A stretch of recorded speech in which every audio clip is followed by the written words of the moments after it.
It's time to change. It's time to confront. It's time to heal. It's time to hold a conversation on race, connecting Central Indiana.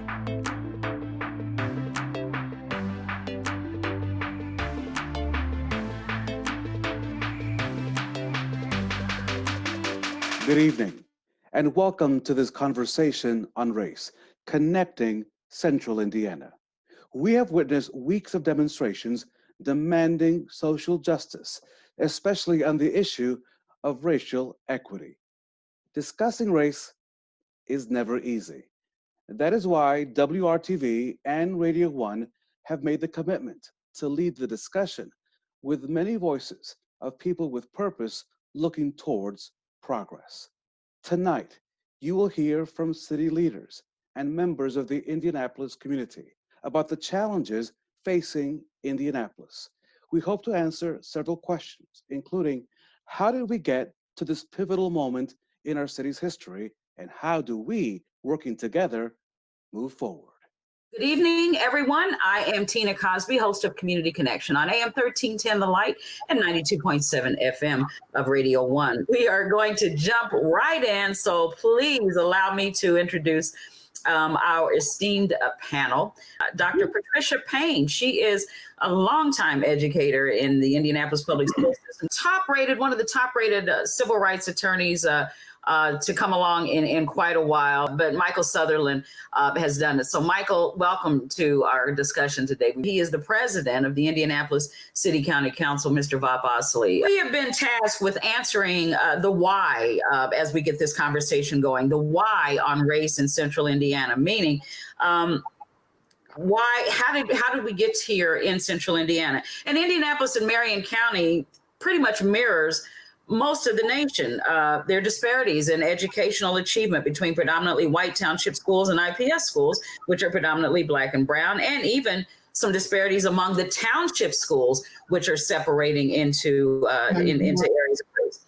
Black and white police community relations have never been more strained or dysfunctional.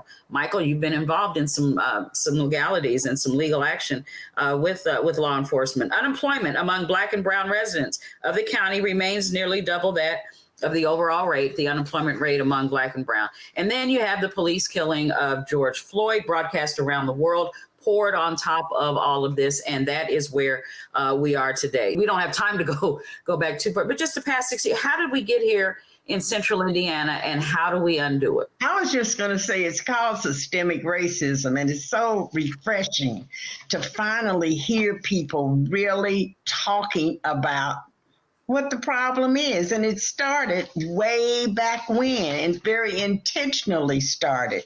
Mm-hmm.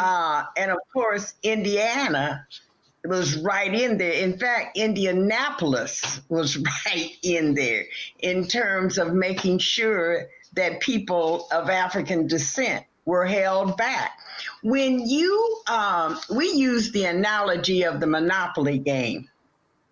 When you start with, everybody starts with the same capital, that $200. That's the way it used to be when I was coming up, but it doesn't matter. If you start with the same capital, but you don't come in the game until 3 hours behind everyone else, what happens? Everything's gone by the time you get into the game. So you kind of feel relieved when you land in jail, you see.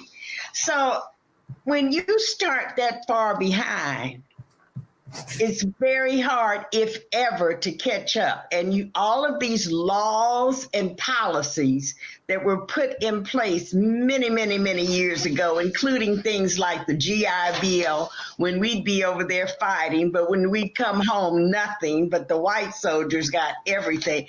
It still is moving that way. Systemic racism is still very much alive and well. Mr. President of the council, what is systematically racist or inherently racist about UNIGOV that still exists today? Have any of those ills been corrected? So let's talk about what didn't get moved in UNIGOV. Okay. And for one, that would be our school systems. The fact that our our schools are paid for by property taxes. Mm-hmm. And in areas that began to be disinvested, when folks began to move out into the suburbs, a lot of that wealth left. And as we know, we have a history in our country of redlining, which meant then that a number of the communities in which, a black, and I don't know that there was very much brown at that time, but the communities in which there were black families were often not able to acquire wealth. And so therefore that impacted, wealth, et cetera. We still feel that today. We still have that impact of the redlining today in our health and in our wealth. Let's face it, a number of the areas where black people lived weren't the most desirable. Oftentimes they were near industrial sites. It would contaminate the air, it would contaminate the water, it would contaminate the groundwater. And we see the results of that today, for example, in the impact that COVID has had on respiratory illnesses in black families, black and brown, but predominantly black families. So we still feel those effects today, and it's our job on the council and in administration to recognize that impact that it has had on disparities in wealth and opportunity and education. The point I was making earlier about property taxes. If I don't have high property taxes, if we're not accumulating a great deal of resources from the property taxes in certain communities, then our schools are going to suffer. So that was a really powerful component of Unigov in the fact that it left our school systems out of the mix entirely. So our job right now on the council. Or unintended consequence. What do you think? I'm sorry. Unintended consequence or intended? I mean, or unthought of consequence. I don't know. Unintended consequence, or do you think that was the idea all along? Are you asking me? Yeah, it's hard to tell. Are you asking me whether it was an unintended consequence? This, no, let's be frank about it. No, it's not. And if you look at any of the histories of Unigov and any of the people who were proponents of, or the largest voices in Unigov, and you read their stories and you hear their histories, no, it was intentional. There's no two ways about that. And I think we should start talking about each of the groups in our community making up the whole. We're all principals. Can Central Indiana undo the wrongs? Can it be undone? Or if not undone, corrected and put on the right path?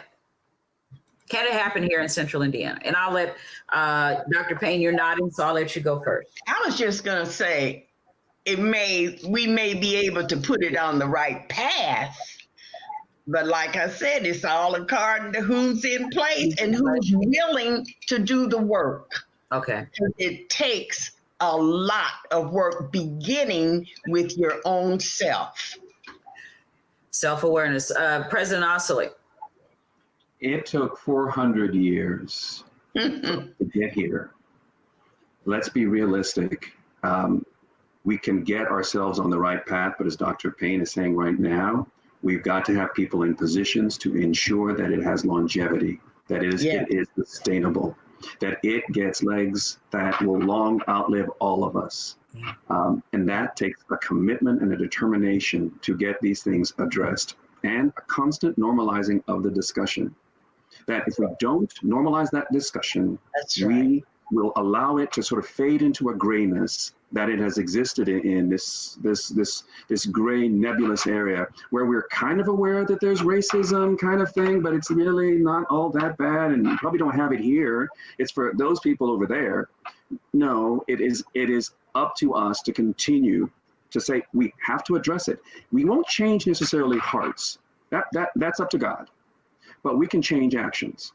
Yeah. And I think that's the direction that we have to, at least in these early days, start to go. And by the grace of God, in 2 or 3 generations, maybe our great-great-great-great-grandchildren will be able to say, black, white, I don't understand. We're humans. So you're talking about long-term generational. This won't be solved with a book. It won't be solved in 5 years, but we can start the process. Yeah. 400 years it took us to get here. 400 years to get here, indeed. That's right. Michael, are you back with us? Would you like to weigh in on this last question? I would, yeah. It is a process. It's a continuing process. Saul Alinsky once said the solution is to continue to talk. If you stop talking and you just form your opinions based upon speculation and supposition, you're not really getting at the truth. And I urge everybody to read the book or watch the movie Just Mercy, because it is so accurate even today. Absolutely accurate. And and the other thing is, you can see the debate going on, to address what Bob said, at the national level. The Senate has a stupid proposal. They want to rewrap the same package. They want to protect the police. They don't want to do away with qualified immunity. So, you can do a lot of things locally, but there still has to be things done nationally, and that's not going to happen unless we get the right person in the White House and we get the right people in the Senate. I wanted Bob to talk about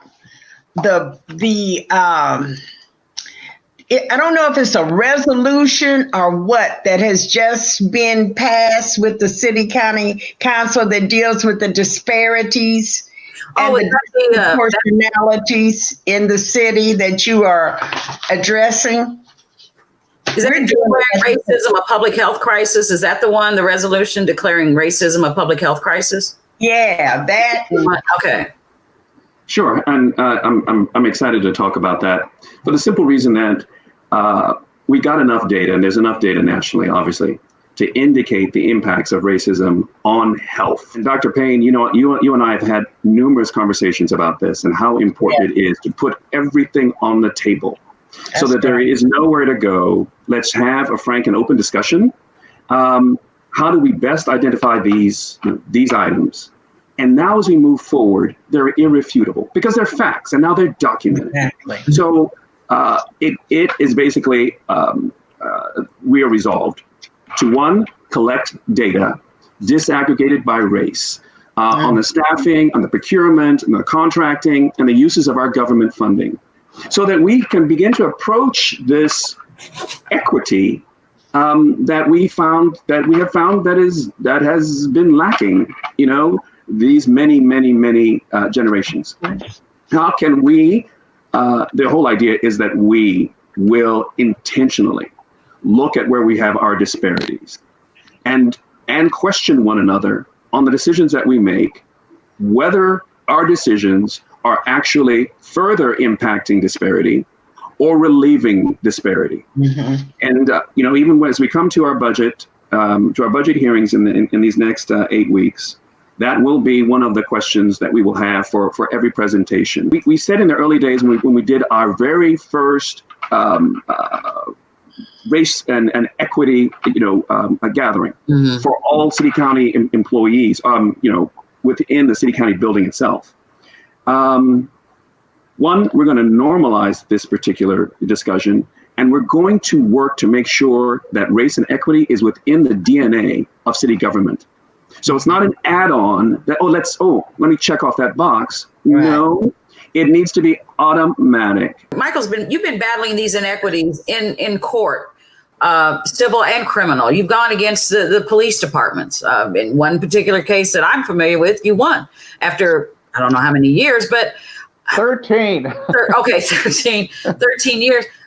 Why does it take, it took you 13 years. It took the knee on the neck of George Floyd 8 minutes and 46 seconds to throw the nation and the world into, hey, we got to do better.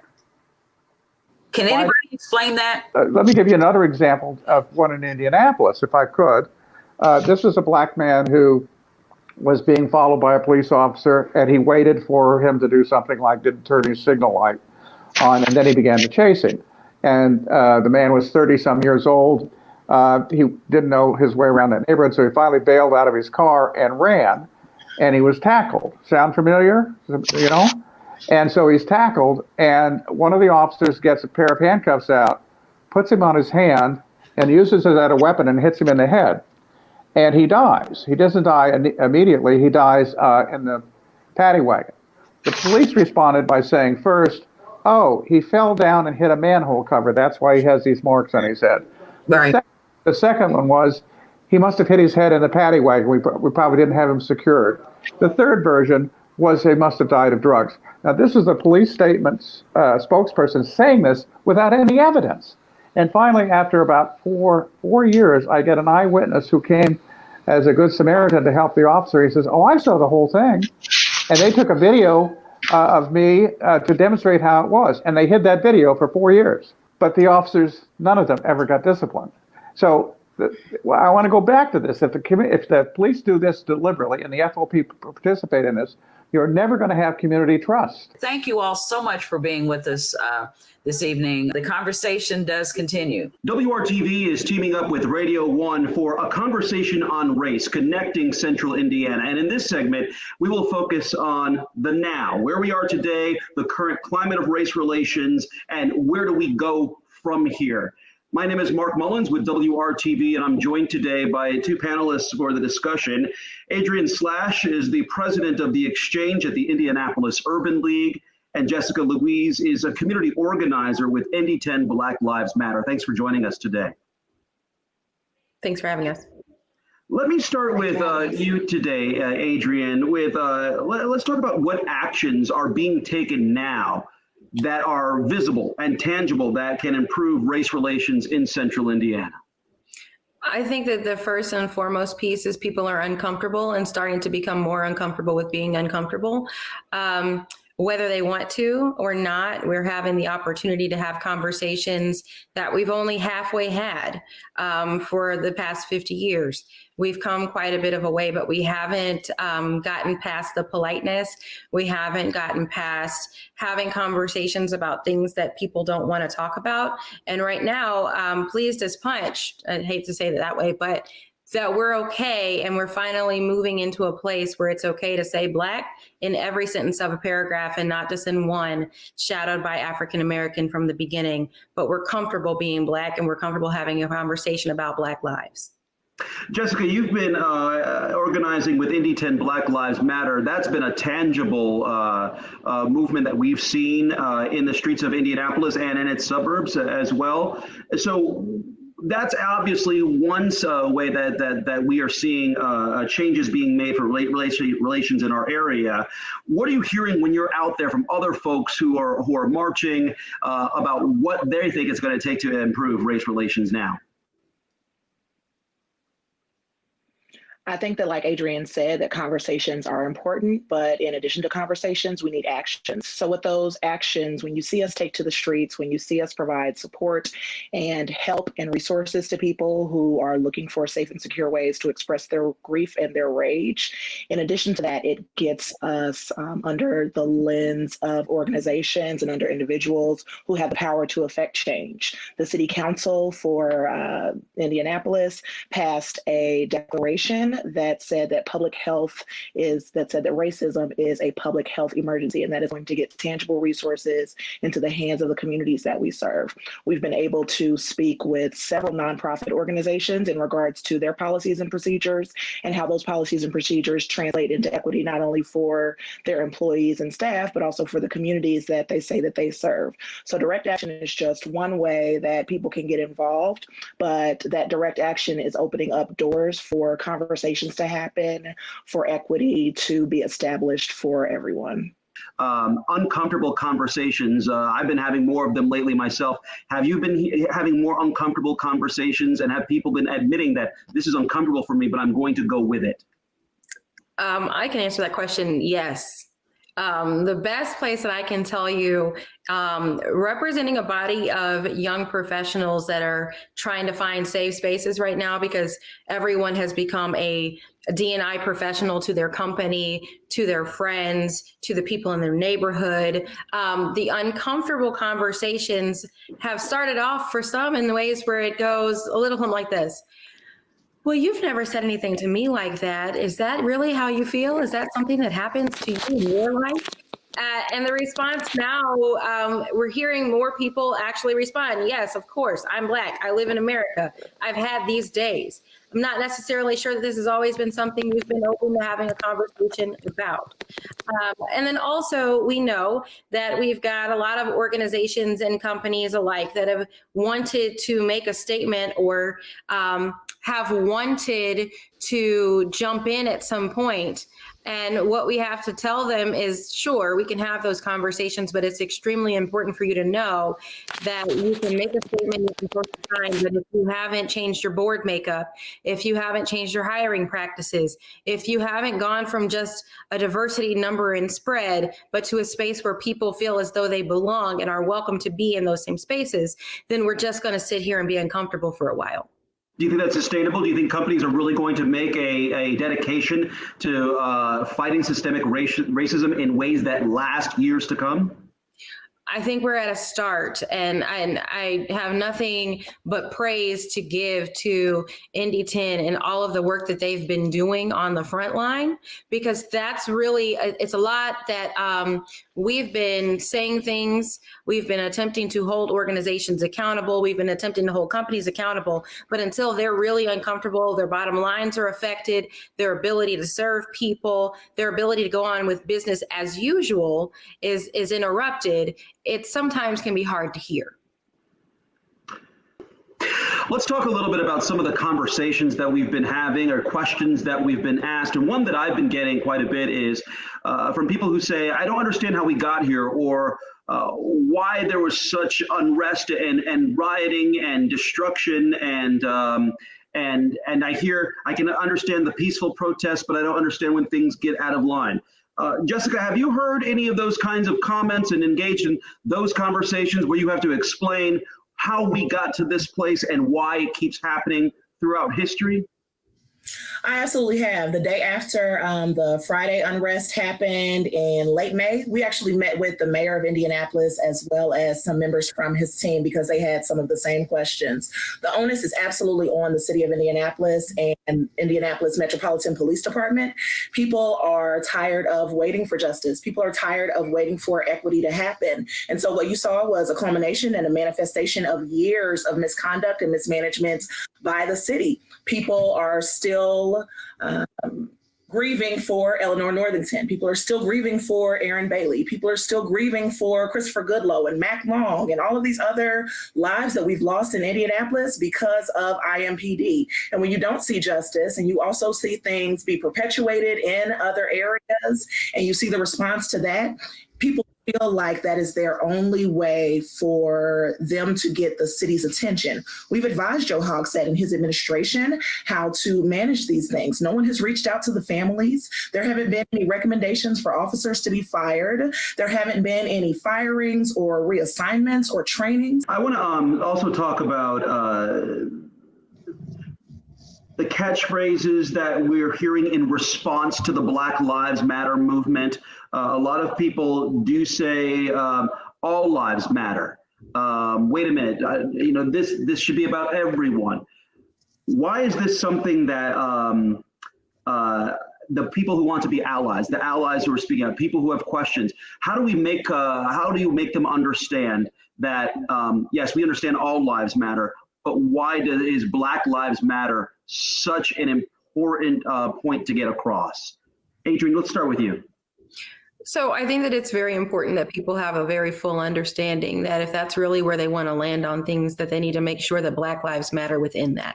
So basically what we've seen for years, our entire existence, and basically our entire existence here in this country, we have seen approaches that have not paid attention to disparity. They have not paid attention to marginalized communities. They have not paid attention to the massive gaps that we as Black people in America have to experience and have to live with.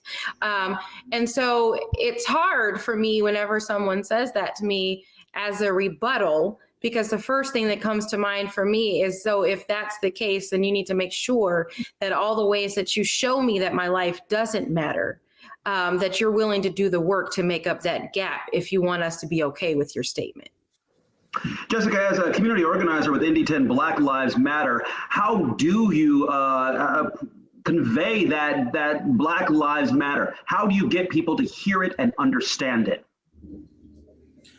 So one of our main focuses is on affirming and underscoring the humanity of our people. As Adrianne touched on, Black residents disproportionately face, racism in a myriad of ways, from healthcare to education to housing. And so we are focused on things that center our community because unfortunately society has decided not to. And so if you are participating in a derailing or a distracting conversation in regards to all lives mattering, I would encourage you and aggressively challenge you to figure out why you insist on taking the message away from residents who it's meant to benefit. A lot of people have been asking, what can we do to help? What can I do at home to help? What conversation should I be having with my family? How can I be a better ally? What do you say to those who want to understand, that want to be an ally, but just don't know how? So it's never too late to examine the way that you live, the things that you do, the places you go, the people that are in those spaces, and to evaluate how big really is my world? How much am I paying attention to in places where I have the opportunity to invite in others, specifically bringing in counter views to the way that I see the world, right? So how can I do that? For business owners, what does my hiring look like? For hiring managers, what do I look like when I'm going out to hire for positions? When I'm donating my dollars, am I giving to organizations that are helping to create an equitable community? When I work with politicians, am I having conversations with them about the entire community, or am I just talking about people that look like me and people that are within my friendship circles?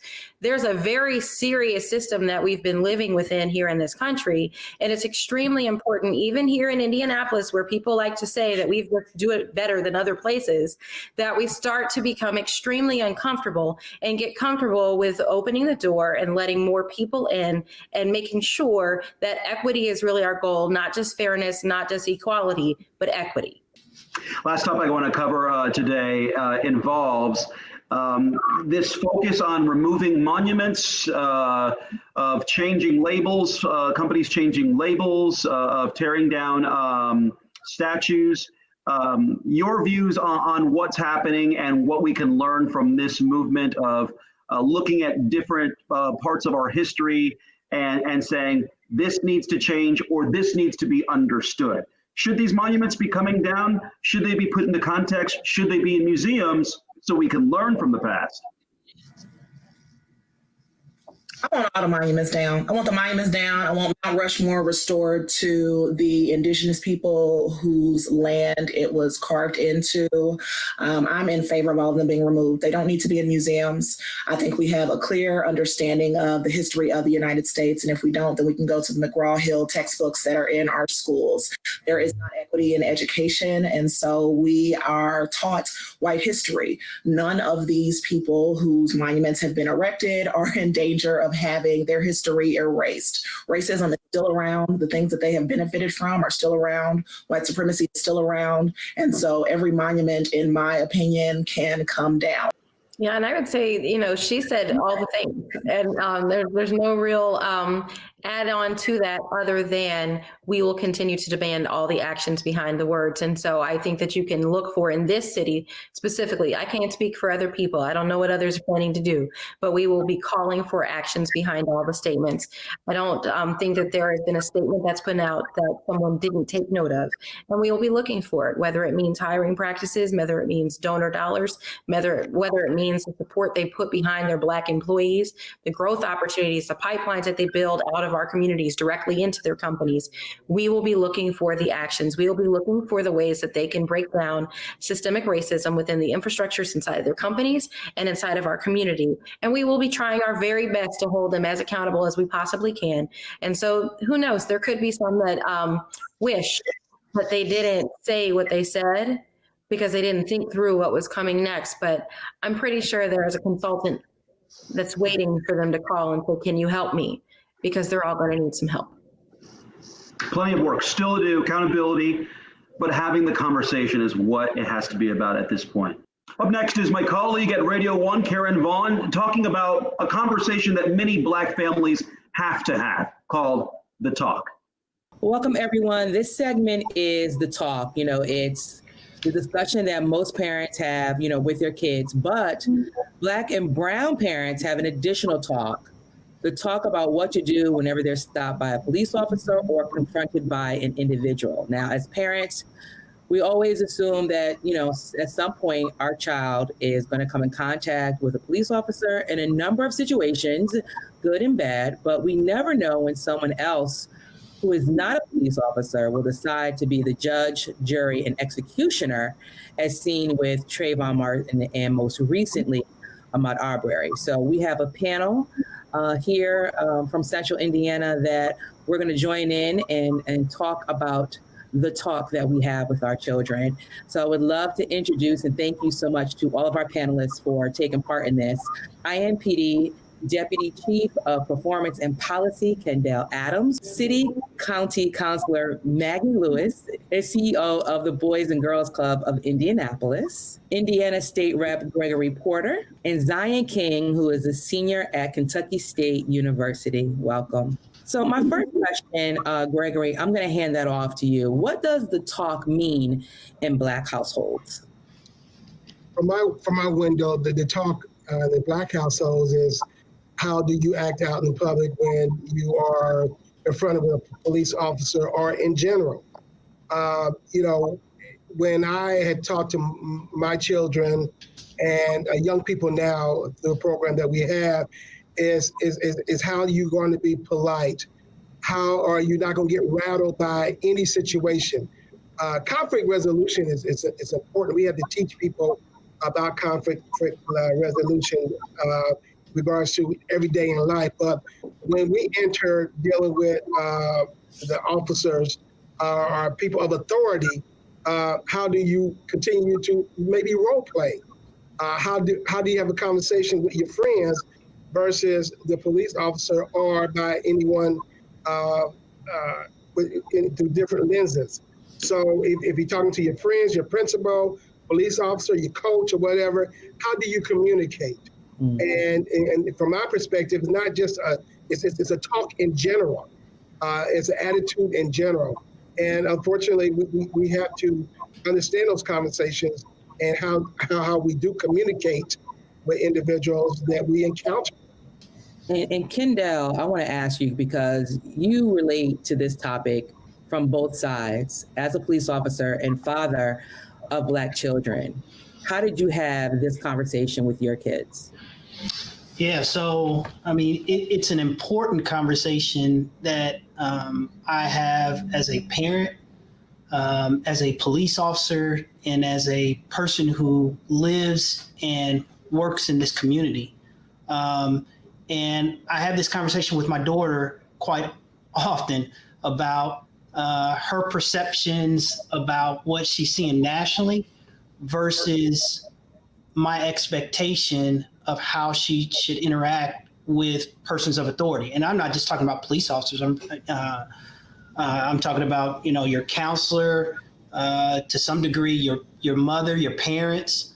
And so we have these conversations quite often, as well as I do mentoring. And one of the classes I do with some of the judges and some of the lawyers is specifically how to interact with law enforcement and how to de-escalate those situations so that you're not in a situation where you're engaging with the law enforcement for a very long period of time. Because I tell the kids that I mentor that, I want your experience with the police to be as short as it can be. And so we talk through different scenarios that can sometimes lead to situations that aren't favorable for them or situations that are favorable for them. Mm-hmm. Maggie, I want to bring you into this because I know that you are a mother of a young son like I am. Who's going into high school, that will be driving soon. And I can tell you, from my perspective, I'm a little haunted by it. He's not my baby anymore. He's a developing young man that is going to have various experiences, and I can't control them all. Right. And not everyone can relate to having the talk with their children. So explain to people who haven't experienced this from a mother's perspective, what it's like to have a daily fear of your child or your loved ones, or, you know, those young men and women in your family, the fears that we have for them being pulled over by police or being approached by individuals.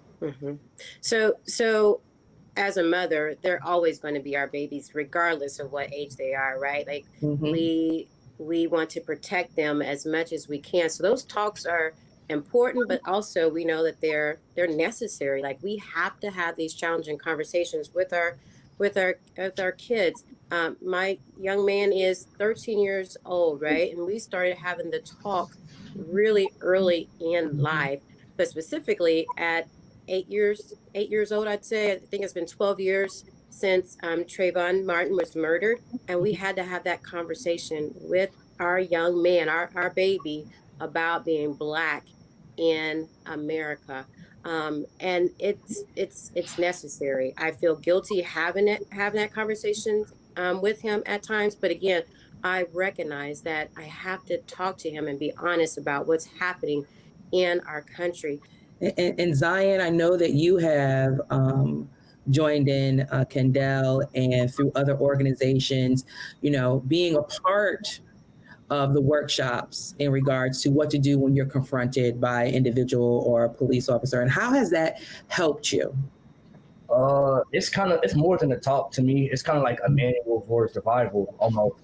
So like you can forget a talk, but yeah, when our parents explain like what to do when we get put over by the police, it's kind of like, well, you better do whatever you can to make it out that situation alive. So I feel like it's helped me in a way to like, I'm more cautious when I get pulled over now, because from my perspective, since I've been seeing all this going on with the police, I'm looking at it from the lens of, oh man, this police officer is enraged. He's coming to kill me, when all he wanted to do was pull me over because I was speeding. So it's made me, the talk has made me more cautious to, okay, he's not mad, he's just doing his job. Or, hey, you need to move slowly while you're in the car because it can look like you're grabbing for a weapon. So I feel like the talk just made me more cautious. Yeah. And have you shared that with, you know, friends that you know that may have not had the same experience as you, that may have not had the talk, because you're going out, you know, with friends and co-workers and other students. So how have you all collectively come together to kind of help each other through? It just depends what my friends look like. Honestly, if they look like me, we're all kind of in the same boat. They know that they need to act a certain way when they get pulled over. With my other friends that may be white, Hispanic, etc., they don't really understand like the seriousness of the talk. Like they understand what I'm saying and how they should apply it to their life when they're caught in those situations. But it's kind of like a disconnect there if you're outside of my race. Not saying they'll never experience anything like that, but it's kind of like a disconnect. Mm-hmm. Anyone on the panel, would you like to kind of like piggyback off of what Zion had to say? We need to continue to have these conversations. We need to continue to talk to our children, talk to our friends. And Maggie said something I thought was important too, choices. We need to make sure that our children are making the appropriate choices. Now, I get it. They're children. They're not always going to make the right choices. We get that. But when you're dealing with law enforcement, a lot of this has to do with how we behave, the choices we make. I'm not saying all the time. Certainly, we've seen some instances across the country where they everything has gone right and still has gone tragically wrong, and we recognize that. And one of the things that I try to talk to young folks about is, we have to look at law enforcement individually. We can't look and say what happened in Minneapolis. I'm not saying it can't happen here, but those kind of things have been prohibited in our policy for years. And so Zion getting to know police officers, getting to talk to them one-on-one, understanding that, like he just said, you have two people in a situation that are scared. You have both the police and you have the individual. There are more police killed during traffic stops than any other time. I think Zion's he probably heard that during his legal rights class that we have. And so you have a police officer, black or white, that's pulled over someone that has no idea who's in that car and whether that person will try to hurt them. And then you have the person in the car that particularly if they're black or brown, saying, I hope I'm gonna get out of this. So, we've got to de-escalate situations, both on the police side and from a community standpoint, so that we get out of those situations very quickly. I want to thank you all for joining me today. It's been enlightening. I loved what everyone had to say about the talk.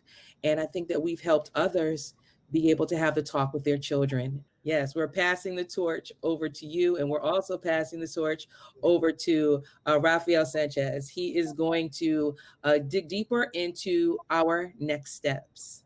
Welcome back and good evening. Our conversation on race continues as we focus on the next steps. And joining us now, the mayor of Indianapolis, Joe Hogsett, IMPD Police Chief Randal Taylor, and Dr. Shelby Keglar. He is a clinical psychologist. Gentlemen, good evening.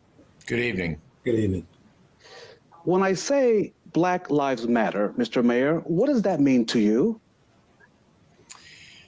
Well, how can we ever say that all lives matter unless we are willing to unequivocally affirm that Black lives matter?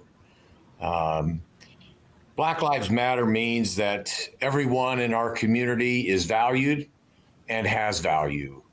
Black Lives Matter means that we have a community that is free from all forms of racial, gender, disparity, and all forms of discrimination are eliminated. Black lives do matter. And I will admit, when I first heard that, I didn't totally understand really what all it meant until I looked deeper into it and realized that, what the mayor said is true.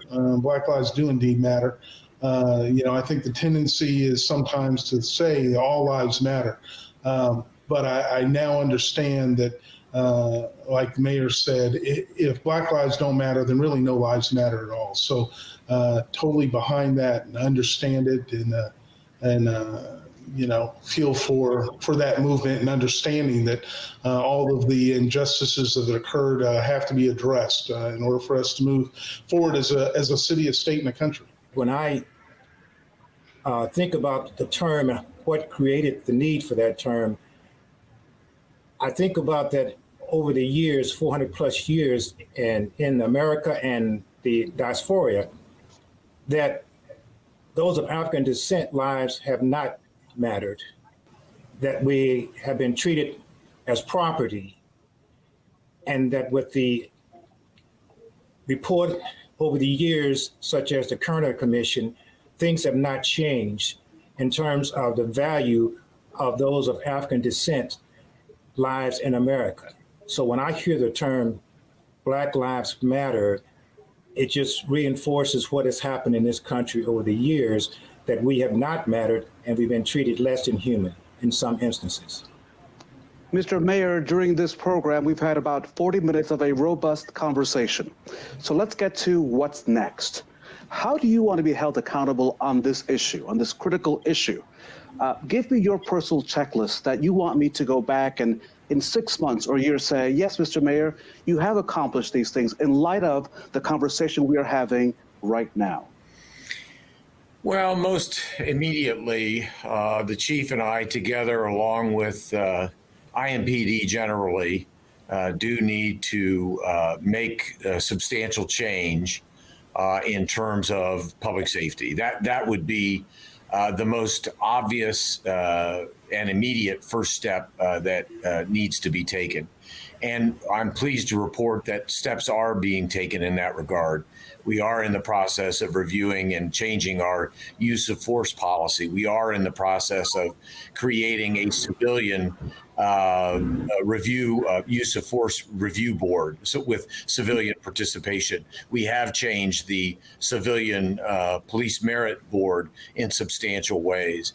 So there is fundamental change, not only in the training that our officers receive, whether it be implicit bias training, or whether it be other forms of training that allow community and police to interact in positive, and helpful ways, not confrontational ways.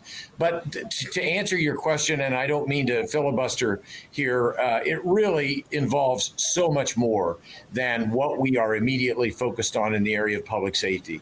It means educational opportunity and attainment and achievement for every student in Marion County. It means economic opportunity and economic hope for the people of our city who are so desperately looking for meaningful ways of recovering from, frankly, the last recession 10 years ago. It means opportunity for our kids in ways that they have been systemically denied over the years. That's why the efforts that were made in Project Indy and Indy Achieves are so very important to future generations. So whether it's health outcomes, whether it's food access, whether it's jobs, whether it's educational attainment and achievement, or whether it's police community relations, all of those things are now on the table. And I know that it's easier said than done to get all those things done in a couple of year period of time, but we're going to do our very best at making substantial change and eliminating systemic racism from the city of Indianapolis. Chief Taylor, the issue of public safety, we've seen some tension between the public and protesters and police over the last few weeks. How do you restore the trust and confidence in your workforce, which I may add, really the majority of people come to work every day and do their jobs well, but we've seen this tension, right, over the past few weeks. How do you improve that on the issue of race relations? Well, the first thing we do is we go back, we review the tactics that we took.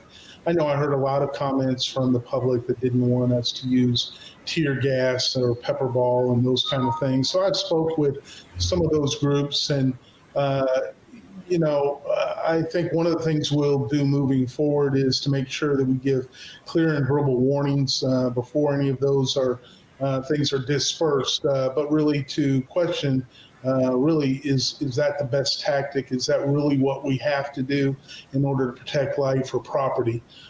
So we'll continue to review those things, and of course we'll continue to listen to the community's concerns. We may also have to look at and see if there are other options, other things that might be utilized that would help out. Obviously, our concern is for the safety of the community and those lives, and of course the lives of our officers, but also property, in this case, that was downtown and those kind of things. So, we're fortunate to see that there were large groups of people that came down and protested, and there were no issues, and that's obviously fantastic. We would hope that that if we're going to go down that road again, that we can experience some of that, because then we don't have to deploy those things.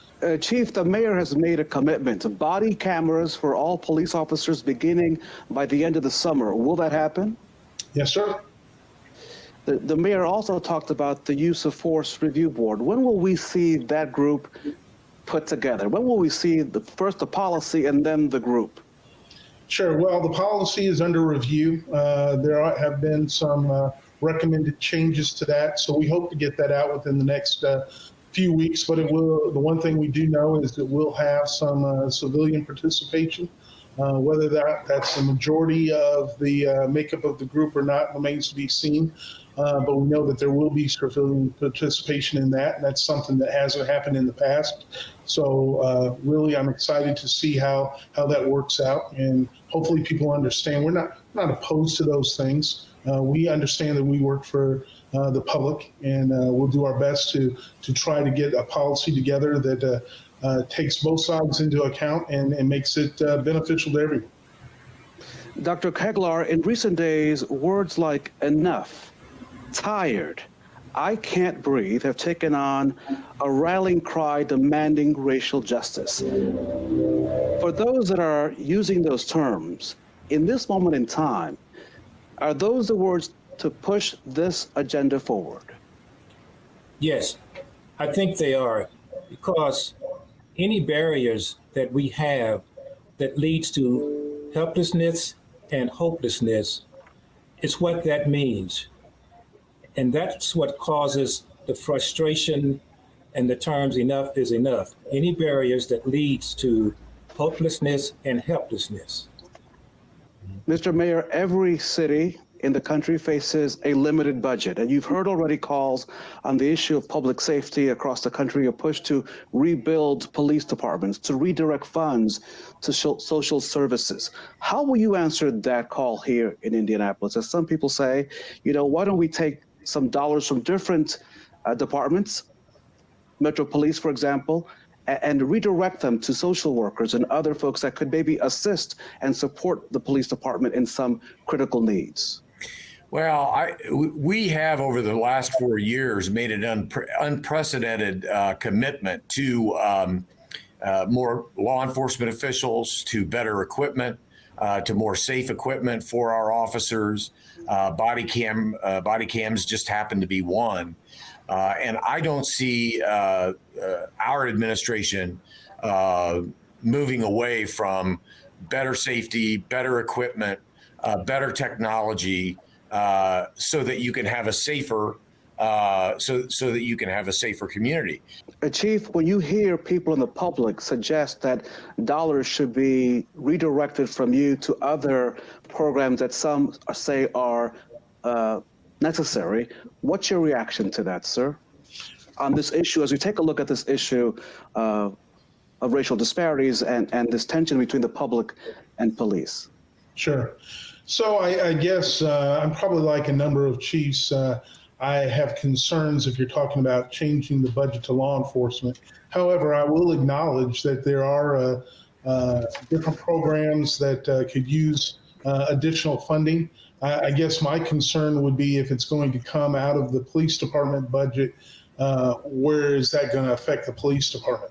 And we're just getting into body cams, those kind of things. You're going to take money that's going to reduce the number of officers being able to have body cams, or are you talking about reducing the number of officers on the street because we're going to take it from Character 1, which deals with salaries and those kind of things? That's where my concern would be. I'm not for that, but like I said, I'm certainly not opposed to rethinking some of the things, like let's say mental health. If you're going to tell me that we need to take money out of the police budget in order to deal with mental health, and you were able to show me that X number of dollars on the police budget is used for that, and we're no longer going to have to deal with that aspect of society, then maybe I would be willing to look at that. Here's a question for all, and Chief, we'll begin with you. Chief, you are a father of 3. You've lived in Indianapolis for decades. This is a community that you love. So what have you learned in the past several weeks in light of this discussion that you did not know? That's part 1. And then 2, that what will progress look like for you in a year's time? Assuming that not all can be done right in a year's time, but what does progress look like for you based on what you've learned over the past few weeks? Well, I guess what I've learned is that the community has strong concerns, valid concerns about their relationship with the police department. I guess I always kind of knew those things existed, but I didn't know maybe how poorly that relationship had been going. So you're right, I do have 3 kids that grew up here. We've had those conversations like so many parents have had when dealing with the police, but my conversations usually go something along the line like, if you're driving, please don't run from the police, please be responsible and pull over, listen to what they have to say and be respectful. And then if something were to still go wrong, then we know what avenues to take to make those complaints. Those have been my conversations with all my kids, especially once they started driving. As for the second part, what I hope to accomplish is, obviously we have work to do with our police and community relationships. I've been willing to sit down at the table with a number of groups, and I'll continue to do that in order to, if we have to change policy or at least review policy, I'm certainly willing to do that, whatever it's going to take, so that people of all races, but especially minorities, can drive down the street without fear of what's going to happen if they get pulled over or any contact they have with law enforcement. That's never been our goal, to scare the community. We want to have a great relationship with the community, and acknowledging that it's not there now, we're going to have to find those ways and do whatever it takes to change that narrative. Mr. Mayor? Yeah, I think, Raphael, the thing that I've learned many things over these last difficult 5 weeks, but particularly throughout the entire year of 2020, dealing with the COVID-19 pandemic. But I think if there's one thing more than anything else that I have learned is the value of truly listening to others, to their stories, to their lived experiences, because there's not a moment in my life, there is not a single moment in my life that I will ever be able to say, honestly, I know what it is like to be a Black man in Indianapolis.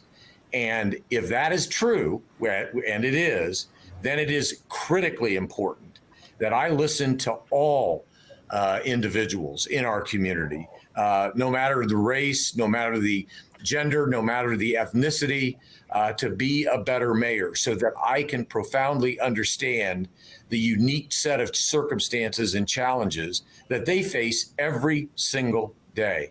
And if I do that, then the second part of that is you must not only listen, but you must act. And the time for action is not tomorrow, it's not next week, and it's not next year. It's today. It begins with all of us. It will require all of our community. And I think that Indianapolis, once it puts its mind to something, does have a good record of accomplishing big things. This may very well be the biggest thing that Indianapolis has ever faced, and we must embrace it thusly. Dr. Keglar, before you answer my original question, you just heard from the mayor and the chief. How do we manage expectations? There's a lot of talk about making advancements, a lot of talk about making improvements, a lot of talk about reform, but expectations must be managed because this will not happen overnight. I agree. But the expectations are important. And as a Black man who has 5 children, and I don't know many Black men who haven't had issues with the police, and we all say we all need the police. They're not all bad. And we all have times that we want to rely on them. I think the expectations, I have on two sides. On the governmental side, I think we have to taper our expectations from all levels of government, but I also have expectations for the citizens of Indianapolis. And that is to change the government, we need citizens who have a change of mindset and a change of heart. And that begins with the removal of racial scripting at an early age in the citizenry of this county, this city. That we have to come together and stop the racial scripting, because that is how it all begins. Passing the life script from one generation to the other, that is the core of racism. And we move it from families to institutions. And that's why we are where we are today. As Dr. Robert Williams, a noted psychologist, says, we have to look at it as we're all in this together. And if two elephants fight, the grass is the one that suffers. So we're all in this together. And I do want to give you a chance really quick, Doc, to be able to answer the question that I asked the mayor and the chief, which is what have you learned over the past few weeks? And what does progress look like for you in a year's time? What do you want to see to say, yeah, that's it? Well, I've seen progress from my government here that was encouraging to me during this crisis. I've also learned through the pandemic that we have some areas of disparities in health with the minority community that I would like to see removed. Our food deserts I would like to see addressed. But I am encouraged by the response that I've seen with our chief and our mayor. I'm very encouraged with that. And I talk to folks across the country, and I'm proud to say what we're doing in Indianapolis, I'm proud of that. I want to thank our distinguished guests this evening, the Mayor of Indianapolis, Joe Hogsett, Chief Taylor, and Dr. Keglar. Thank you so much for joining this discussion. I do appreciate it. Thank you. Thank you. Raphael. On behalf of Tina Cosby and Karen Vaughn, Marc Mullins, Radio 1, and WRTV, I'm Rafael Sanchez. Thank you for watching this program, and I hope that we'll keep talking with each other.